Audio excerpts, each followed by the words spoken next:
오늘은 베드로후서 3장 8절에서 12절 말씀을 가지고 하나님 말씀을 함께 나누겠습니다. 한국인이 가장 좋아하는 프로그램 1위로 나는 자연인이다 라는 예능이 뽑힌 일이 있습니다. 이 예능은 복잡한 도시를 떠나서 무인도나 산속 깊은 곳에 들어가 홀로 자연을 벗삼아 살아가는 사람들의 이야기를 다루고 있습니다. 일상에 지친 시청자들은 이 자연인들의 단순하고 소박한 삶을 보면서 일종의 대리만족과 힐링을 경험합니다. 저도 종종 모든 것을 다 훌훌 털고 자연인처럼 살고 싶을 때가 있습니다. 그러나 그렇게 살 수 있는 사람이 도대체 몇이나 되겠습니까? 우리는 저마다 감당해야 될 삶의 무게를 지고 살아갑니다. 포기하고 싶은 순간을 만나도 결코 무너질 수 없습니다. 주어진 책임이 있기 때문입니다. 아무리 힘들어도 자녀들을 위해서 참고 먹고 사는 일 때문에 참습니다. 좋은 일만 있으면 모를까 우리 인생이라는 것은 언제 어디서 복병이 튀어나올지 알 수 없습니다. 세상을 살아간다는 것은 누구에게나 힘겹습니다. 인생은 정말 우리를 피곤하게 합니다. 한 사회학자는 사람이 인생을 살면서 만나는 어려움이 세 가지가 있다고 말합니다. 고단함, 억울함, 불안함입니다. 우리는 참 고단합니다. 좋은 학교에 들어가고 좋은 직장에 들어가고 이 사회의 경쟁에서 밀리지 않기 위해서 치열하게 살아야 합니다. 몸과 마음이 힘들지만 뒤처지지 않으려면 참고 견뎌내야 합니다. 누릴 수 있는 행복들도 미루고 포기하고 살아갑니다.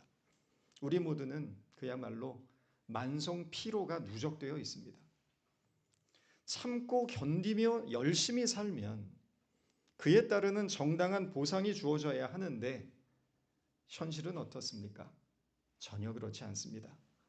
그래서 억울합니다. 똑같이 일하고도 어떤 사람은 큰 돈을 벌고 어떤 사람은 쥐꼬리만한 월급을 받습니다.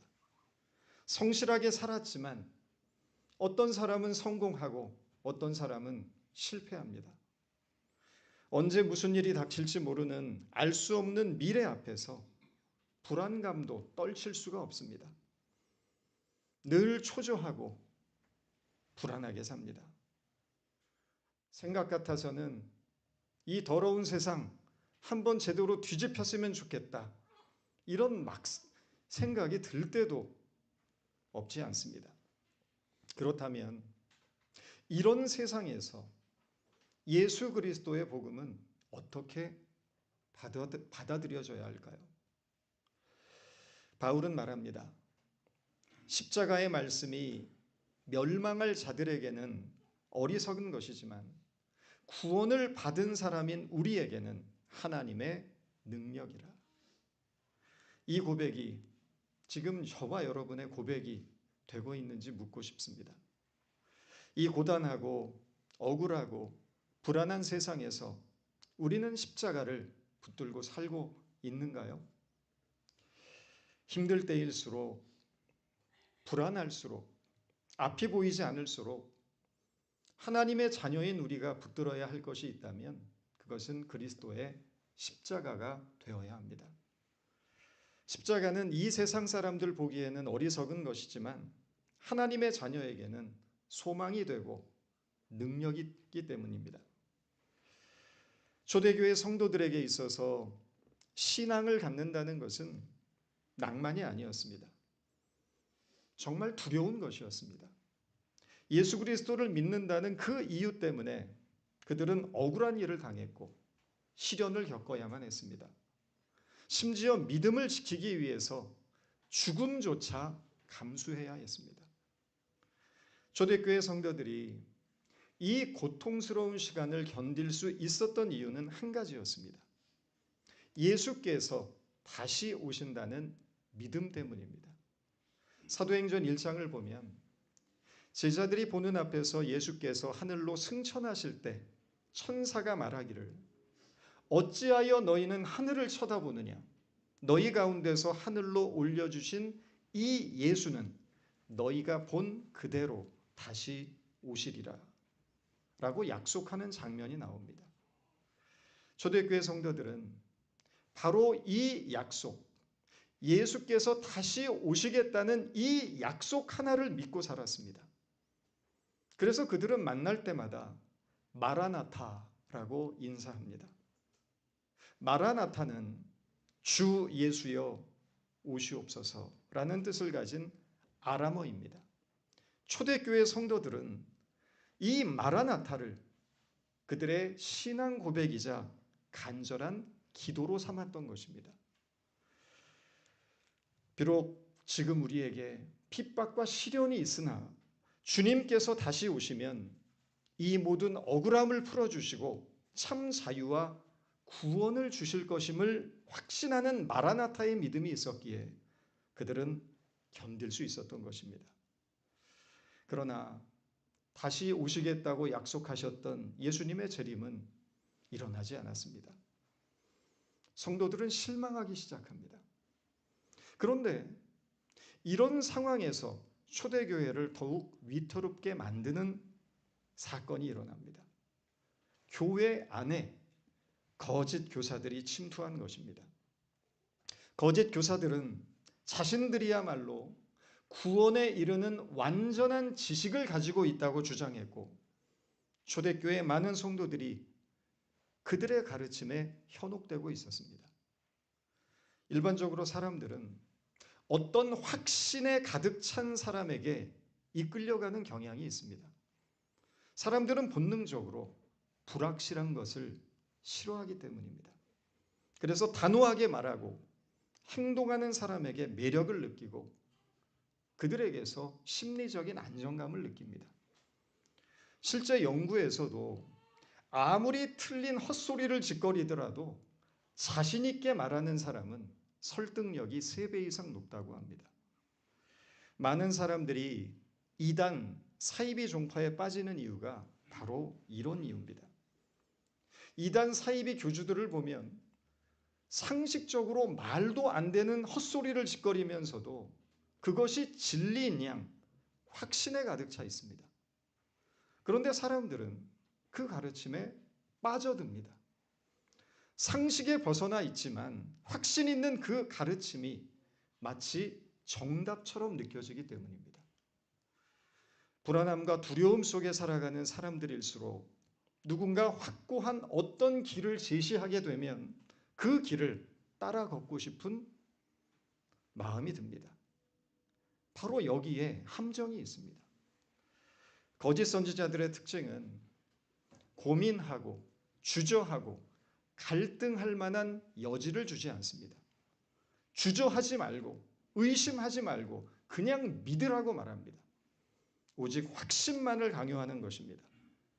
그러나 잘못된 확신에 사로잡히는 순간 우리의 영혼은 결국 나락으로 떨어지고 맙니다. 당시 초대교회를 뿌리째 흔들고 있었던 거짓 교사들의 정체는 크게 두 부류였습니다. 하나는 율법이 인간을 구원한다고 주장하는 유대주의자들이었고 또 하나는 자신들이야말로 하늘로부터 신비한 영적 지혜를 얻었다고 주장하는 영지주의자들이었습니다. 유대주의자들은 은혜로 주어지는 구원을 거부했습니다.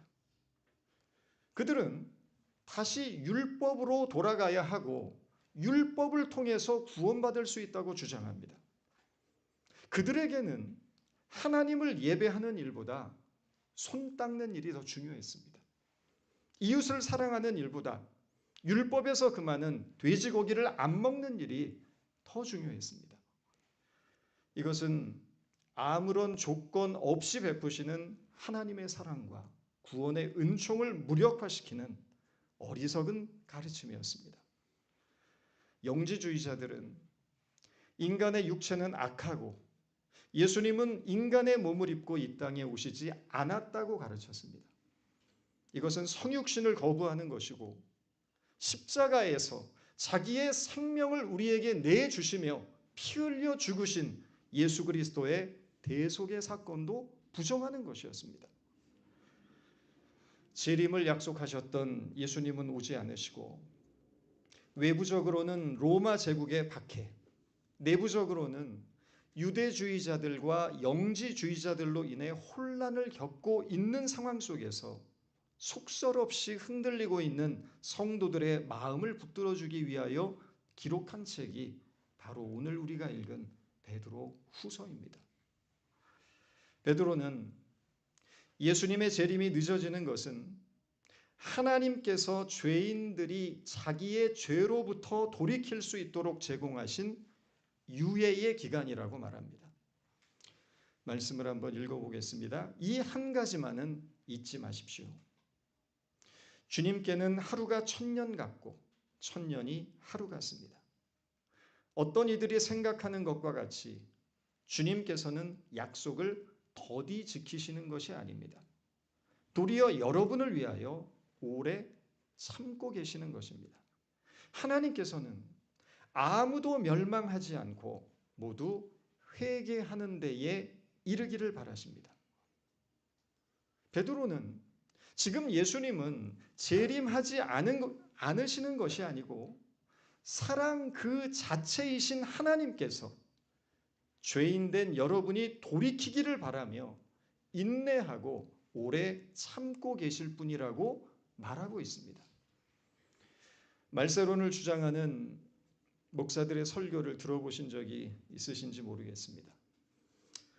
그들의 메시지의 중심에는 늘 심판과 형벌이 있습니다. 그들이 말하는 하나님은 자비가 없습니다. 죄인은 그 잘못에 대한 심판으로 지옥의 저주를 받게 된다고 말합니다. 물론 우리의 신앙에는 하나님의 심판과 형벌에 대한 두려움이 좀 있어야 합니다. 그래야 죄를 경계하고 멀리할 수 있습니다. 그러나 하나님은 두려움으로 인간을 조종하기 원치 않으십니다. 하나님은 우리가 억지로 순종하는 존재가 아니라 사랑 때문에, 하나님에 대한 사랑 때문에 하나님 앞으로 나아오기를 바라시는 분입니다. 만약 하나님이 두려움을 인간에게 심어주어서 통제하는 분이라고 한다면 우리 중에 살아남을 사람은 아무도 없습니다. 너 오늘 거짓말했지? 일주일간 벙어리다.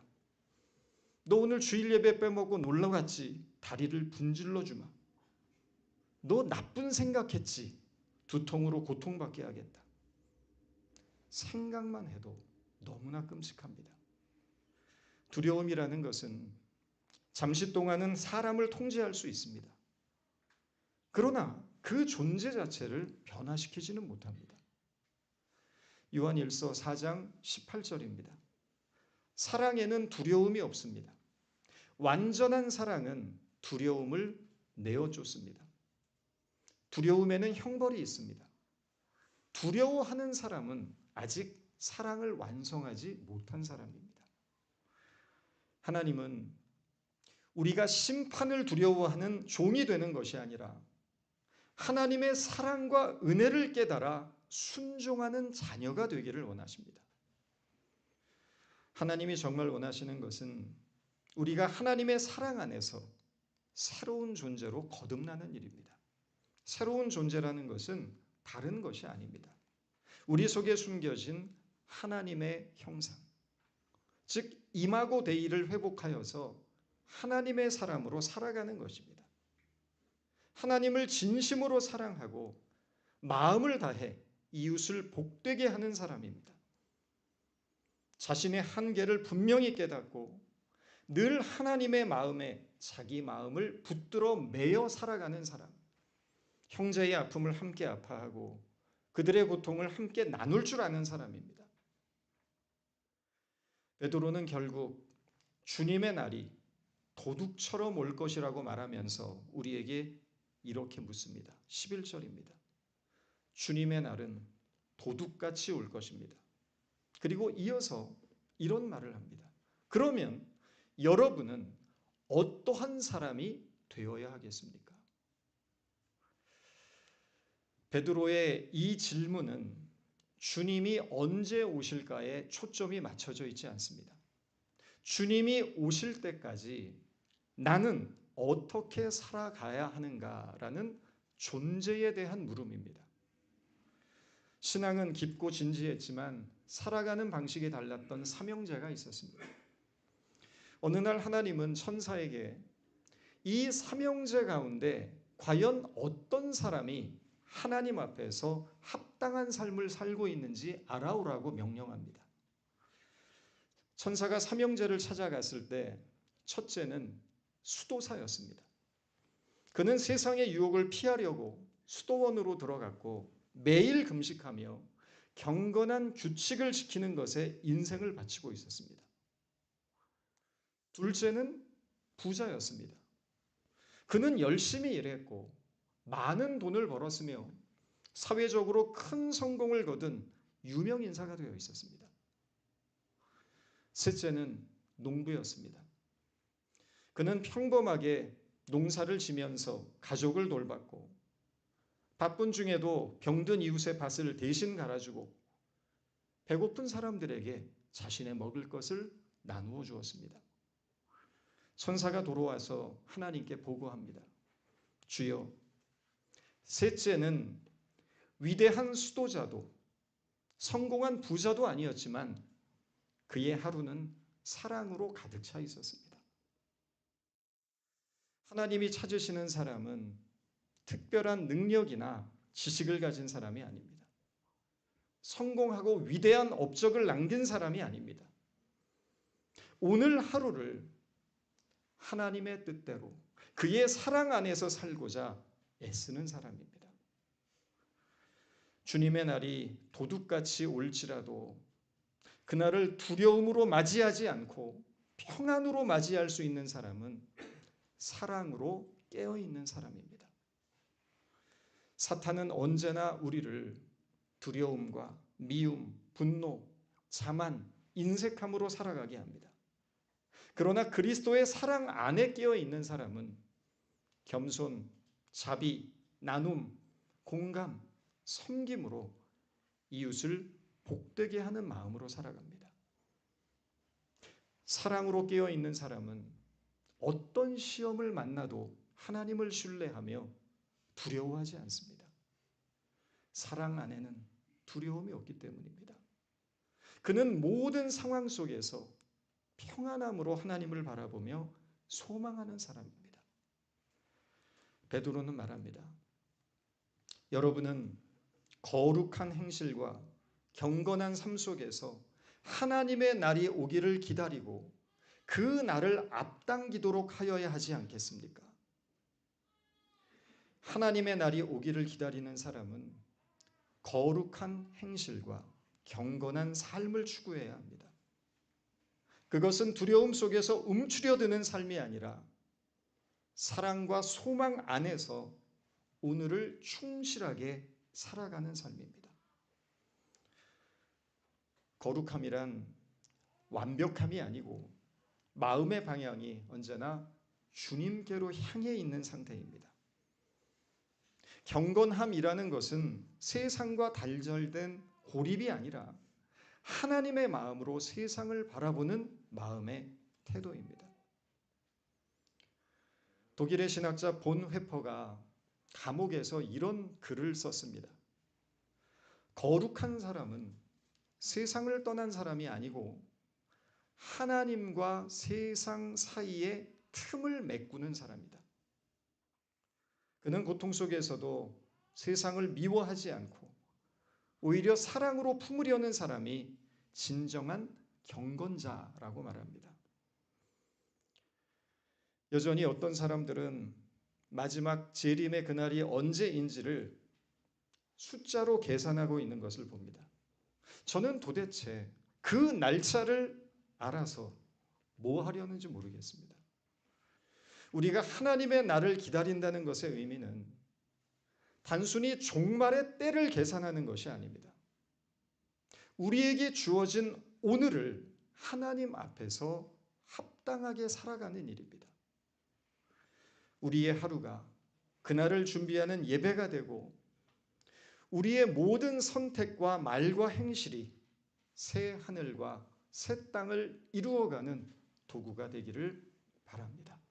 기도하겠습니다.